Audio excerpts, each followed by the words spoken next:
والسلام او فرمایل بهترین خزه کومه ده من زوجة صالحه نیک عمل بیبي نیک عمل بیبي وای ستا ان امرها اطاعته چې خاون مت حکم کی فورا تابعداري سره حاضر شي دا نیک عمل بیبي ده دویم صفت و ان نظر الیها سرته چې خاون مت وګوري زړه خوشاله شي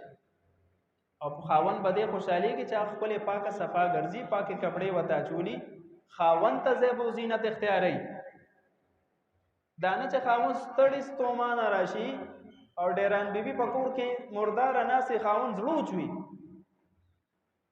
بیا خزي ګيلې کوي چې خاون ما ته توجه نه راکړي او فلانه خزي پسې ګرځي او فلانه پسې ګرځي دې کې ستاغت کردار دی کنه ته ځان پاک صفا کا د خاوند راتلو ټیم په جنا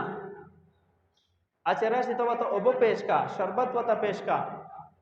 لک په خندا پېښانه سره وسره سلام دعا وکا ته ګوره چې خاوند ته نظام قرباني کو نه قرباني هغه د چا لپاره دا مهنتونه کوي شپه ورځ په ځان یو کړه د ستا لپاره په ځان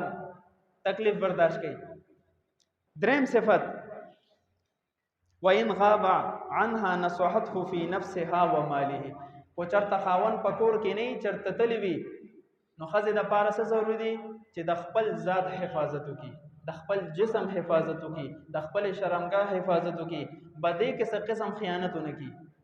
د قرنګ د خاون مال وسره پروت دی دا مال حفاظت وکي ضایع نه کی دسه مسلې راغلي دي ویجی خزه میواله پس مسله باندې او بده هفته کې ما ډیر شي سودا وروړه د پوره میاش هفته پس راته وی چې وړي ختم دي ما ته چې ما پوره ټینګې وروړو دا خو د میاش کیږي بس ختم شو کنه بیا راته چاوبل چالي دلې و چاغه وته لختی کې اړولې لختی کې ولاړولې چې ورګه زه غتا ته سبیل نه شم چې په دې طریقه د لزور درکم نو بیا را سره په دې طریقه چلیږي خزه د لپاره جنت تتلل مسان دي خپ 15 اعمال دي المرأه اذا